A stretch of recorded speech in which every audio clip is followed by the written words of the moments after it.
Shalom. You know a little Hebrew, that's good.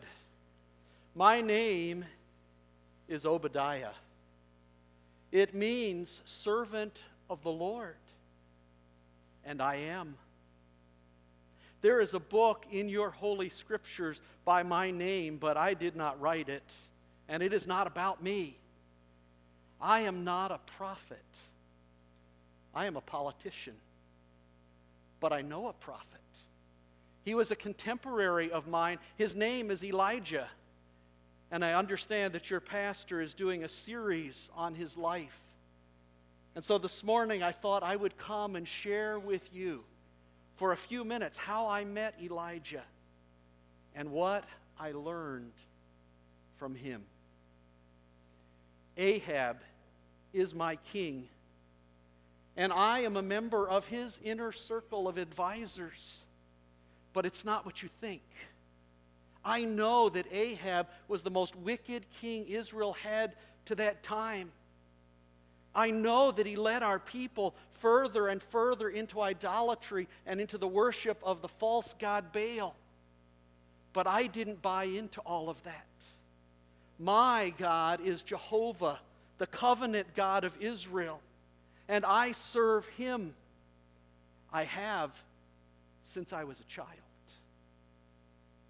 You might be wondering how I managed to become part of Ahab's inner circle when I don't believe in Ahab's God. I'll tell you, it's a secret. It's not a secret how I did it. It's a secret that I am a follower of Jehovah God.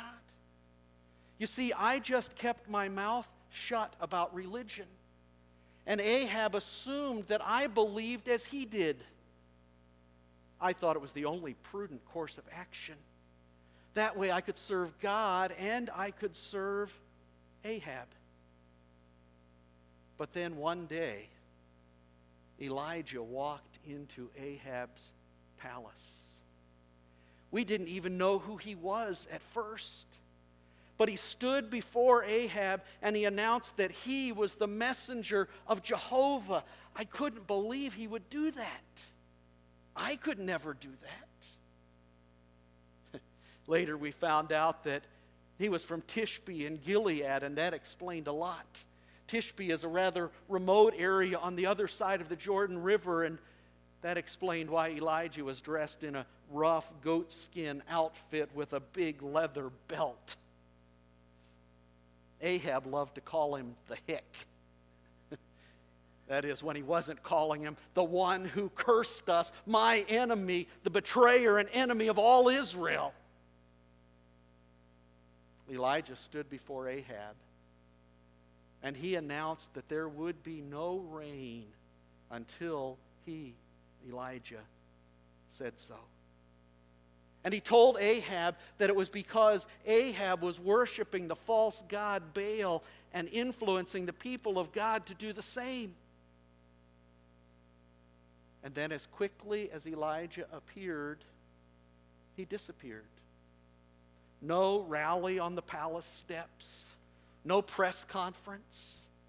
He simply spoke the word of the Lord and disappeared. Months passed. Years passed. 3 years to be exact. Jezebel and Ahab searched high and low for Elijah, and it wasn't because they wanted his fashion advice, let me tell you. Military intelligence teams, diplomatic teams were dispatched all over the Middle East to the countries around us. Ahab ordered the kings around us to search for Elijah and made them swear that they were not hiding him in their country. It was only later that I discovered that God was hiding Elijah right across the Jordan River at the brook Cherith. I assumed that God had supernaturally transported him off someplace, but he was not that far away, and there at the brook, ravens were providing for him. And after that, he was right under our very noses, in Jezebel's home area of Sidon, being cared for by a widow at Zarephath.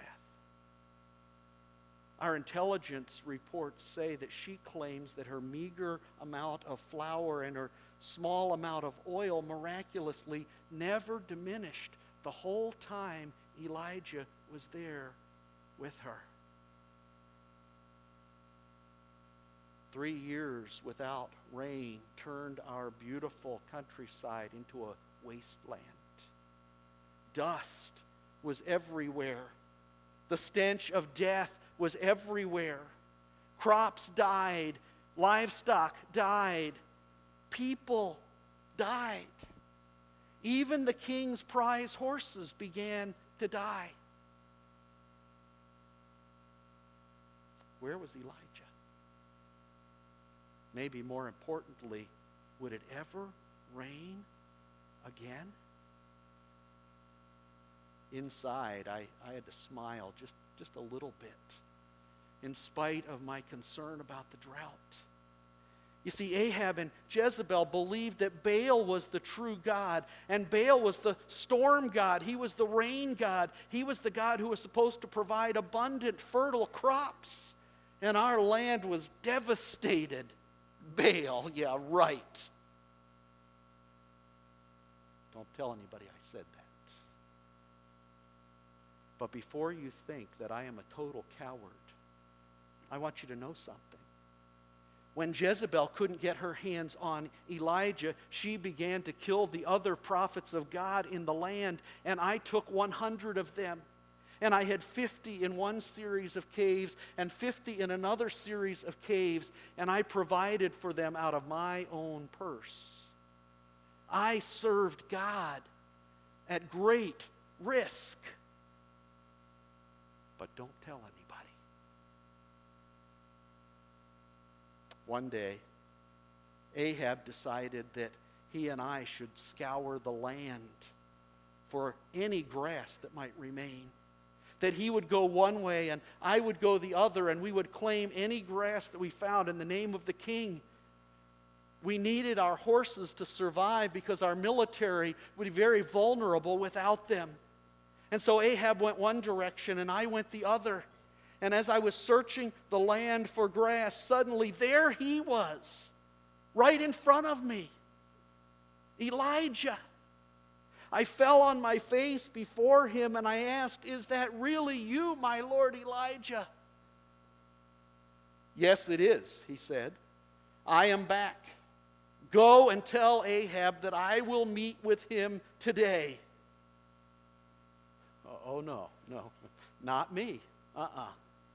I know how this works. I'll go tell Ahab you're back. And when we return, God will have whisked you off to who knows where. And then Ahab will say, "You're not funny, Obadiah." Or maybe he'll look further into my background and he'll discover that I am a follower of the one true God. That I have been since I was a child. Not me. "No, I will not leave," Elijah said. "You bring Ahab to me. I will meet with him today." At that moment, I had to make a decision. Whose side was I on? Would I believe the word of God through the prophet? Would I trust God enough to put my life on the line? What would you do? What would you do? Right there, yeah. What would you do? Would you go tell Ahab? You would. You're a brave man. What about you down here? Would you tell Ahab? I'm not sure. Yeah, that's where I am. What about the rest of you? Have you ever risked your life or your job or a friendship to stand for God? I decided I went and I told Ahab that Elijah had returned. And when we came back, Elijah was there. Ahab accused Elijah of cursing our land, of bringing devastation on our land. But Elijah pointed at him and said, "No, Ahab, you are the reason for the drought. Your disobedience to God, your worship of the false god Baal have brought this judgment of God on the land." And then he challenged Ahab to a contest. He challenged Ahab to gather all 450 prophets of Baal and the 400 prophets of Asherah, Baal's female goddess counterpart, and to bring them to Mount Carmel for a contest that would once and for all determine who was the real God. Ahab agreed. Frankly, I was surprised he didn't simply have Elijah executed on the spot. But God was protecting Elijah. And so the word went out from Ahab across the land. And the prophets of Baal gathered at Mount Carmel. But the prophets of Asherah never came. I think Jezebel told them to stay home. I think she was more nervous about the outcome of this contest than she let on. The people of Israel came as well, from all over the land. Most of them were confident that Baal would win. After all, Mount Carmel is supposed to be one of Baal's royal residences, his home turf. Elijah had played right into Ahab's hands. Baal would be vindicated. When the people all arrived, Elijah asked them a question. How long will you continue to serve Baal and Jehovah? How long will you keep limping between the two? If Baal is God, serve him. But if Jehovah is God, serve him alone. You must decide whose side you are on. Stop limping through life. Get off the fence. It was a stirring speech. And it penetrated straight into my heart and my soul. But the people said nothing. And so Elijah outlined the rules of the contest. The prophets of Baal were to take one of the two bulls that had been brought for a sacrifice. He gave them first choice. They were to take the bull. They were to prepare the altar and the wood and cut up the bull and place the bull on the altar, but they were not to light the sacrifice. And the God who answered by fire would prove to be God. The people now found their voice and said, "It's a good plan."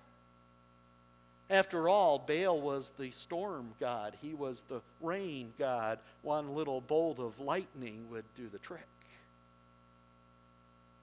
And so the prophets of Baal prepared the altar. They prepared the wood. They put the bull on the wood. And they began to pray loudly. "O Baal, hear us. We are your servants. Send fire.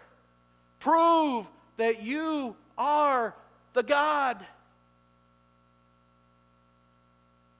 They prayed. They danced. They yelled. They cried. I thought it was really pretty funny, especially the more frustrated they got as Baal didn't answer. But I choked back my laughter since Ahab was standing nearby. Not Elijah. After about 3 hours, Elijah began to laugh out loud and to mock the prophets of Baal. "Cry louder," he said. Surely Baal is a god, and surely a god like Baal will answer. Cry louder. Maybe he's talking to somebody else and you need to get his attention. Cry louder. Maybe he's in the celestial bathroom. Cry louder. Maybe he's away on vacation. He's out of town on business. Maybe he's asleep. You need to wake him up.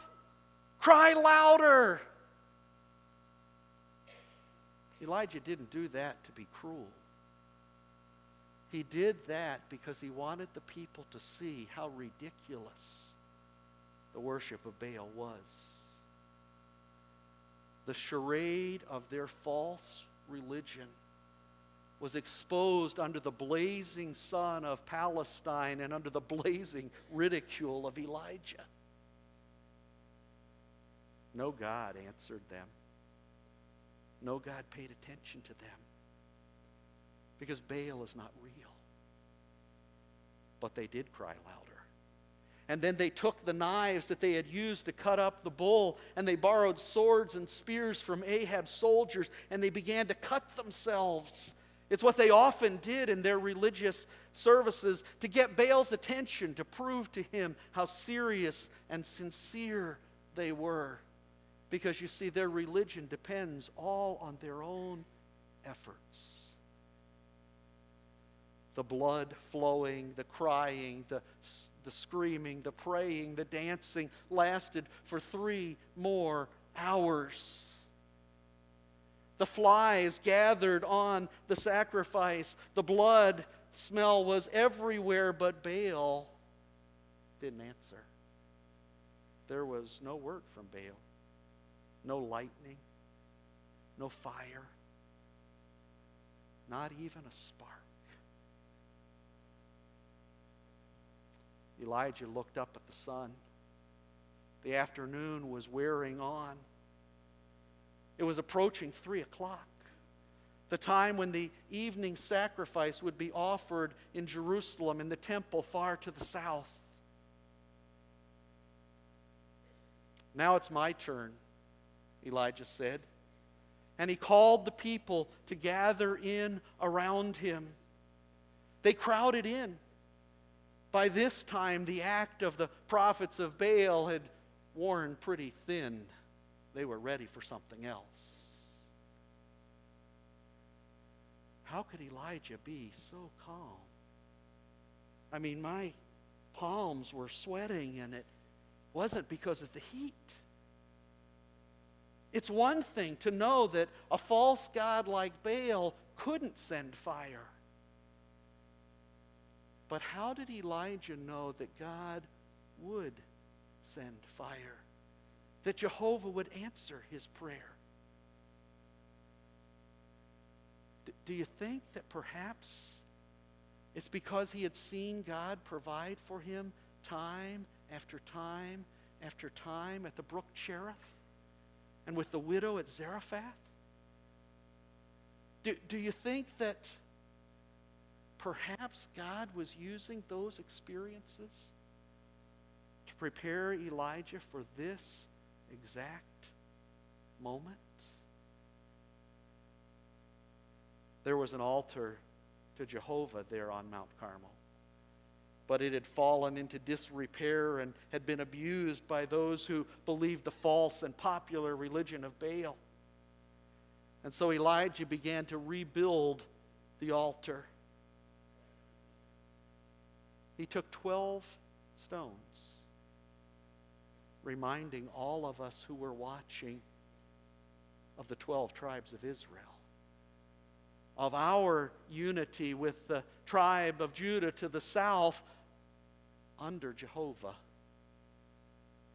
The people watched as he built the altar.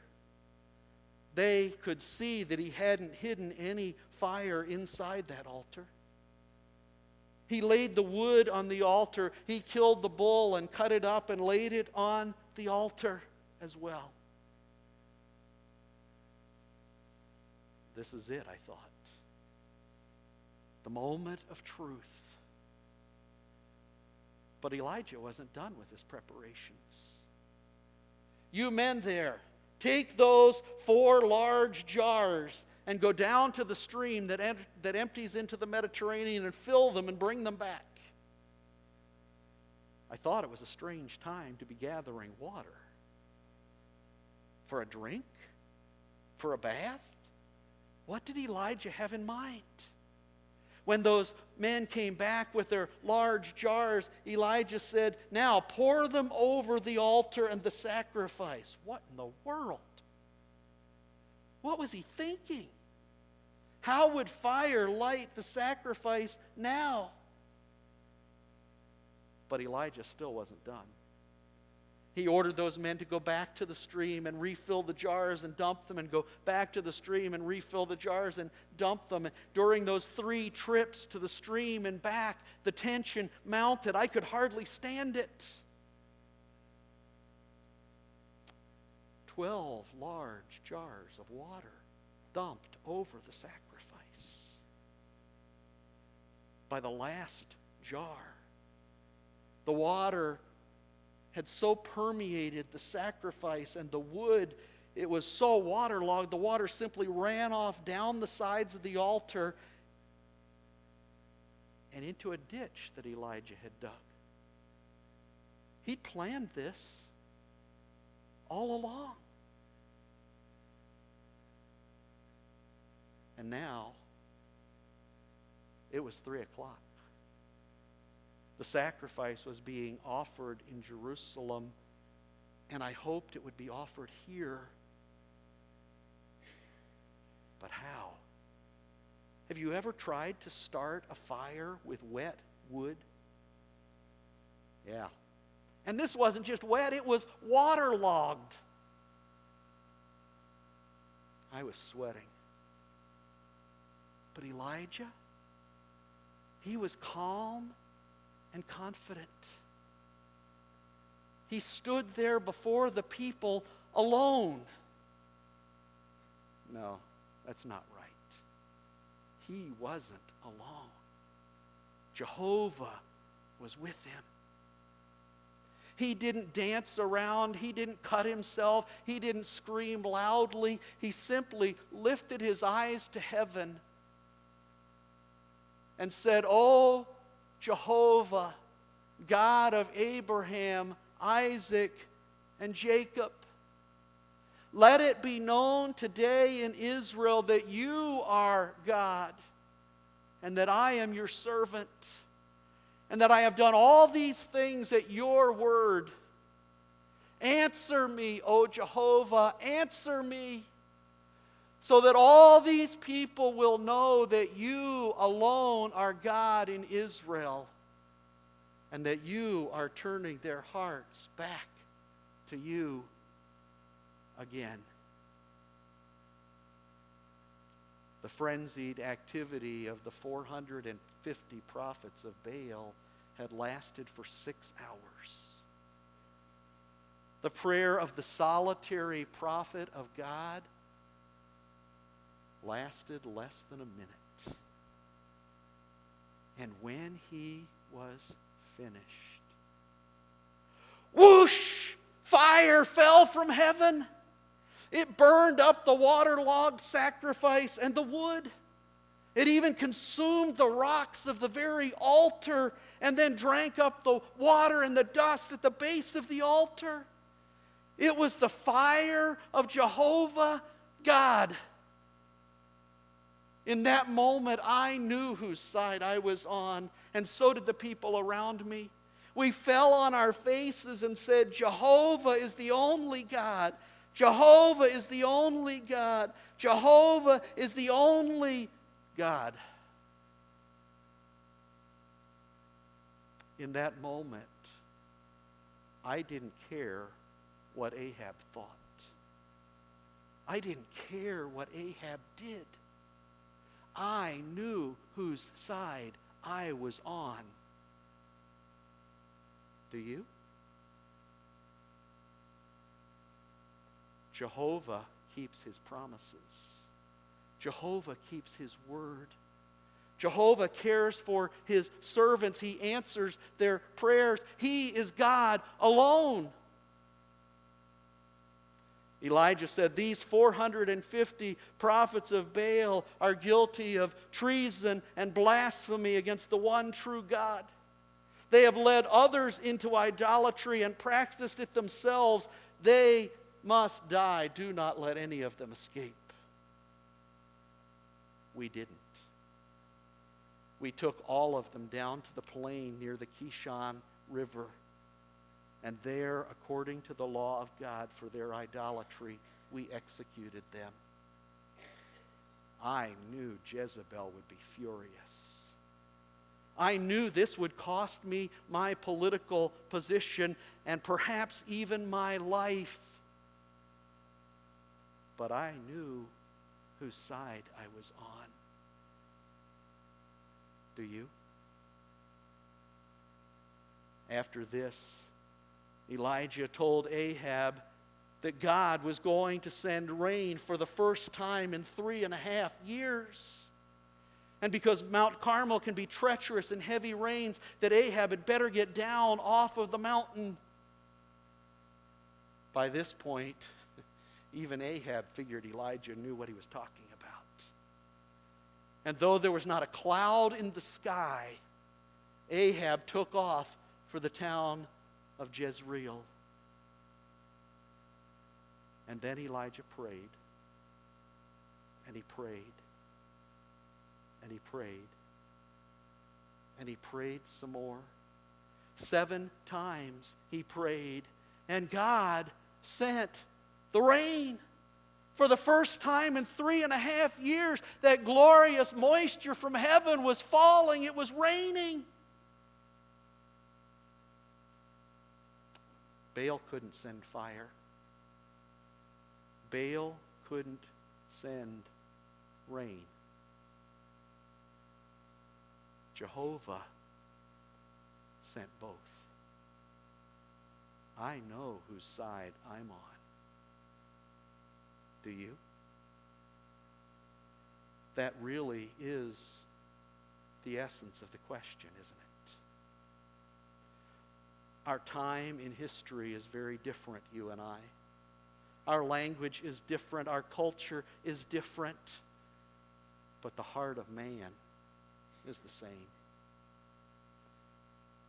There may be some here this morning who are like Ahab, like the false prophets of Baal. You have constructed a God in your own image, a God that you would worship, but not the real God, not the true God, not the God of our scriptures, who long after my lifetime would send his Son, Messiah, to be our Savior. It doesn't matter how sincere you are. It doesn't matter how serious you are about your religion. If your faith is in the wrong God, your religion is powerless. But there's time for you to change sides today. Some here this morning may be like my people Israel, limping along between trying to worship God and yourself. Oh, you know a lot of truth about God. You may even believe some of it. But you live for God part of the time and you live for self part of the time. You're limping through life. Your religion doesn't make any difference in the way that you are as a parent or as a child. It doesn't make any difference in the way you live your life at work. It makes no difference in the way you treat other people. Because it's not just God, it's God and you. And that doesn't work. It's time to quit limping along. It's time to get off the fence. It's time to follow God. Some of you may be like I was. Oh, you worship God. You follow God to a point. But you don't want other people to know about and as your government becomes more and more anti-Christian, and as the culture becomes darker, you do as I do, and you pull within and hide that faith for fear of what others might say or what you might lose. It's time to decide whose side you are on and to follow God and let others know it. We all need to be like Elijah. Elijah, who was committed to following God no matter what, who was willing to stand alone, who believed that God alone was the source of life and meaning, and who was willing to serve God whatever the cost. To stand alone in a darkening culture for God. Because, and this is what I learned from Elijah, because you and I can and must stand alone for God. Because God and His Word can be trusted in every situation. I know whose side I'm on. Do you?